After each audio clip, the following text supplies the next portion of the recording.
Salut les bricoleurs de Solex. Alors aujourd'hui je vous fais un petit topo. Alors ça n'a pas pour prétention d'être la bible de la préparation du moteur de temps. Il y a des spécialistes qui le feront bien mieux que moi. Il y a des très bonnes chaînes sur YouTube qui présentent tout ça.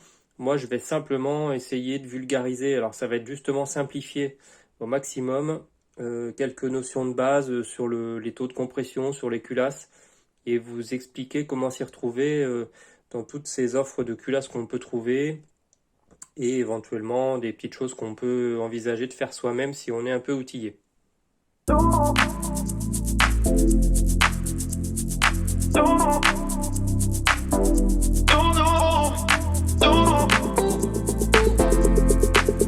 Le point mort haut. Le point mort haut, c'est le moment où le piston il va monter jusqu'à son point le plus haut, d'où le point mort haut. Donc c'est à peu près comme ça. C'est juste avant la bascule, juste avant le moment où il va commencer à redescendre. Donc le point le plus haut, alors on peut le repérer en mettant un tournevis dans la culasse ou un comparateur. On peut regarder visuellement. Donc le point mort haut, point le plus haut. À noter, vous enregistrez bien la flèche, elle monte toujours l'échappement.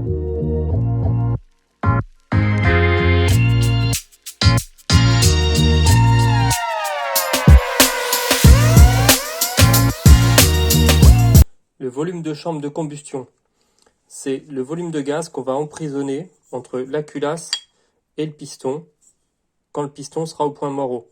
Alors ce volume, il est très variable en fonction de l'épaisseur de joint que vous allez mettre.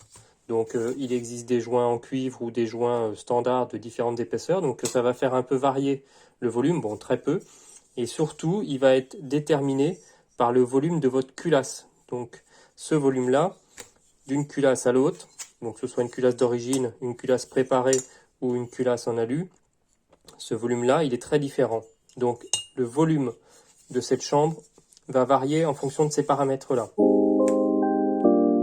Hey, what up, girl? How you doing? La compression. Quand le piston va monter, tout ce volume-là va être réduit au maximum entre le piston au point mort haut et la culasse. Donc ces gaz emprisonnés vont être comprimés. Plus petit sera le volume de culasse, plus haut sera le taux de compression. Le taux de compression peut être mesuré de différentes façons.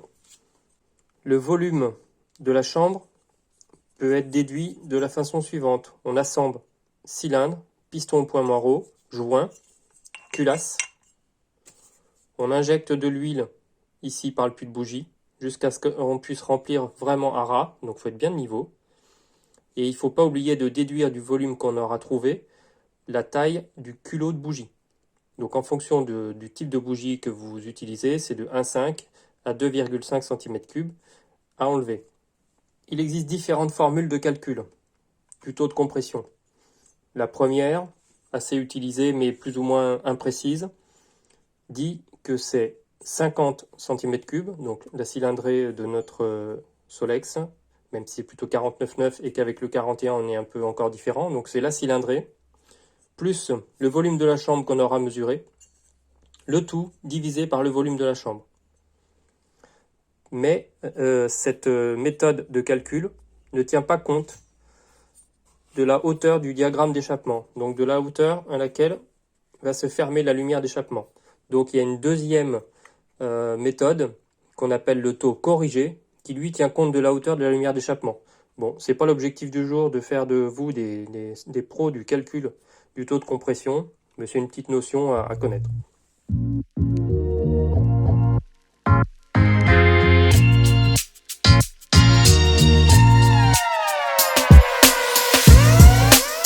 Autre notion et terme que vous écouterez régulièrement revenir dans les conversations de bricoleurs de Solex, c'est le squish. Le squish, c'est l'épaisseur, l'écart, on va dire, qu'il y a entre cette bande-là, qu'on appelle la bande de squish, et le piston quand il est au point mort haut. Schématiquement, là, on a un gros squish, et là, on a un petit squish. Donc, on met le piston au point mort haut, on met un fil d'étain dans le cylindre, on vient faire taper le piston à la culasse et avec un pied à coulisse, on mesure l'épaisseur du fil d'étain. Donc ça s'appelle la hauteur du squish. Le squish, c'est l'effet aussi de balayage des gaz pour les envoyer vers le puits de bougie. Alors là, le puits de bougie sur le Solex, il est un peu archaïque, il n'est pas centré. Sur une culasse plus moderne, c'est centré. Donc l'effet squish, c'est l'effet chasse d'eau, on va dire.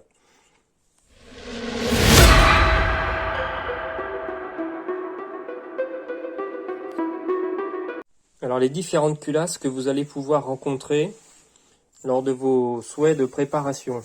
Donc la culasse d'origine que tout le monde connaît, qui est souvent bien dure à nettoyer dans la petite gorge là, mais cette gorge là elle a son importance parce que c'est la collerette du cylindre qui va venir se loger dedans. Donc c'est super important qu'elle soit bien propre pour avoir une bonne compression du joint de culasse.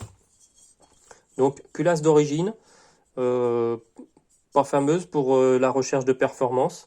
Donc une bande de squish qui est pas inexistante mais pas loin, en forme de croissant. Bon, pas idéal au niveau performance. Ces culasses-là, elles ont des gros volumes. Donc elles ont un squish d'environ 2,8. Alors quand je dis environ, c'est parce que c'est à modérer en fonction du type de joint de culasse que vous allez mettre ou de joint d'embase, voir si vous en mettez un, si vous en mettez deux ou pas du tout. Donc ça peut... et ça va influencer sur la hauteur de squish. Donc un squish environ à 2,8 et une compression mesurée, alors pas calculée, mais mesurée avec un compressiomètre. Donc on le met dans le puits de bougie, on pousse le Solex un petit peu et on voit le taux de compression, enfin la compression en bar. Et donc avec une culasse comme ça, on a environ 3 bars. Ensuite, vous avez la même culasse qui a été rabotée, donc le plan de joint est rabaissé. Vous voyez que la gorge là, pour la collerette, elle a été reproduite. Ça évite de se retrouver avec un joint de culasse qu'on n'arrive pas à serrer et des joints de culasse qui crament. Donc c'est important d'avoir cette petite démarcation là. La bande de squish, l'angle a été modifié. Donc ça optimise aussi l'effet chasse d'eau. Et donc elle a été aussi un peu élargie. Donc une culasse comme ça, rabotée avec 1,5 mm en moins, on tombe environ à un squish de 2. Et là, déjà, on a un taux de compression qui est un peu plus sympa. On arrive à 6 bars. Ensuite, la culasse alu MDZ, que je ne peux pas vous cacher, que c'est moi qui la fabrique. Celle-ci, volontairement, j'ai voulu faire une chambre hémisphérique, une belle chambre hémisphérique, un squish hémisphérique aussi, d'une largeur bien calculée. Alors ça, c'est donc une culasse qu'on appellera moderne, qui est en alu taillé dans la masse. Et là, on a optimisé le squish à environ 1,48, ce qui pourrait encore être amélioré par rapport à des cylindres modernes de derby ou de mobilette, où on arrive à des squish à 0,7. Mais bon, c'est dangereux de se rapprocher de ces valeurs-là parce que on a toujours des jeux cumulés qui peuvent faire que le piston vient cogner, on peut avoir des effets de détonation. Enfin, le but, c'est d'améliorer les performances, mais pas de rendre le Solex fragile. Donc là, on a encore la marge de sécurité. Et là, on arrive à une pression mesurée de 8 bars. Donc, vous voyez, 8, 6, 3 et 6.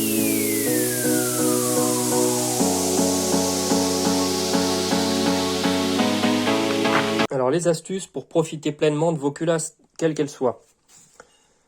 Pour que ça fonctionne bien, il faut que la soupape, ici, qui est le décompresseur, donc qui est commandé par un pousseur et qui est rappelé par un ressort, il faut que cette soupape elle soit bien étanche. Donc, pour ça, vous nettoyez déjà bien votre soupape. Vous la montez, vous mettez de la pâte à rôder. Alors, il y a des grains fins et des gros grains. Vous mettez de la pâte à rôder ici. Et avec un tournevis, vous faites tourner votre soupape plusieurs fois. Vous nettoyez avec de l'essence, vous remettez de la pâte à rôder jusqu'à finir avec la pâte de rôder fine. Vous devez avoir clairement une bonne zone brillante, ce qui veut dire que votre soupape, quand elle sera fermée, elle sera bien étanche. Ça sert à rien de mettre des culasses haute compression. Si vous avez un rodage qui est pourri, la compression, elle va partir ici ou dans l'échappement. Et donc, vous aurez acheté un truc inutile. Donc, rodage. Sur ces culasses-là, c'est tout neuf, ça vient d'être usiné, c'est des cotes au centième. Donc vous amusez pas à rôder. Normalement, ça sert à rien. Les soupapes sont en adéquation avec le siège. Donc avant quelques centaines de kilomètres, vous n'aurez pas besoin d'y toucher. Si toutefois vous avez besoin d'y toucher, même méthode, vous mettez un peu de pâte, vous rôdez avec votre tournevis. Et si vraiment à l'extrême, ces opérations de rodage sur vos culasses ne suffisent pas, vous pouvez mettre un coup de fraise. Alors ça, c'est un outil pareil que je fabrique, mais qui a toujours existé dans les catalogues Solex. Donc c'est pas compliqué, vous desserrez un peu cette vis, vous allongez le guide, et il vient se loger à la place de la soupape. Et vous faites, c'est pas la peine de faire beaucoup de tours, parce que vous allez traverser la culasse, mais je dirais petit quart de tour par petit quart de tour, jusqu'à faire un tour, jusqu'à ce qu'on ait une surface propre. Et puis après, vous faites l'opération de rodage à la pâte fine. Ce rôdoir, il a de différent des autres, le fait que si vous enlevez la vis, vous retournez ici la fraise. La deuxième fraise qui est à l'intérieur, elle a un petit trait ici pour pas se tromper. Et cette deuxième fraise, elle a l'angle de rodage des soupapes en alu, des sièges de soupapes de culasse en alu. Petite différence d'angle entre les angles des soupapes d'origine et les angles de ces soupapes-là pour une facilité de fabrication. À noter que si vous devez roder une culasse en alu, comme celle-ci, vous allez vous retrouver avec un trou de soupape un peu plus large, voilà l'origine, et après rodage, il est un peu plus large. Donc vous inquiétez pas, en rodant avec le rôdoir, la fraise, vous allez abattre un petit peu les murs là de cette soupape jusqu'à ce que vous tombiez sur la surface que vous allez devoir roder. Donc ça, c'est pas bien méchant. Alors une autre petite astuce, quand vous allez mettre une culasse comme ça, qui a été rabotée, vous comprendrez naturellement qu'on a diminué son épaisseur totale. Ok ? Donc les vis de culasse d'origine, elles vont se retrouver trop longues. Donc vous avez deux solutions. À savoir que les cylindres en fonte, le filetage qui est fait là, il n'est pas fait traversant. C'est-à-dire qu'ils n'ont pas taraudé traversant. Ce qui veut dire que si vous mettez une culasse comme ça, et encore pire si vous mettez un joint cuivre qui est très fin, vous allez visser, vous allez avoir la sensation de visser votre culasse, mais en fait elle ne sera pas serrée. Parce que votre vis, elle va arriver en fond de filetage, vous aurez la sensation du serrage, mais votre culasse, elle ne sera pas serrée. Donc vous allez cramer du joint de culasse. Donc ce qu'il faut faire, si vous êtes équipé d'un tarot, vous taraudez les 4 trous, jusqu'à ce que vous voyez votre tarot sortir de la deuxième ailette. Là, avec ce système-là, vous êtes tranquille, vous n'avez pas besoin de modifier vos vis, vous n'avez pas besoin de mettre de rondelles, votre culasse sera serrée. Si vous n'avez pas de tarot, vous mettez soit une rondelle d'1,5 mm en dessous de votre tête de vis, de culasse, sinon, avec un touret à meuler, vous retirez 1,5 mm à votre vis de culasse pour être sûr qu'elle serre bien votre culasse quand vous allez la monter. Ça, c'est un truc bête, mais il faut y penser. Dernière chose à propos des culasses. Alors, je fabrique ce petit outil qui sert à tester les fuites sur les bas moteurs et les hauts moteurs.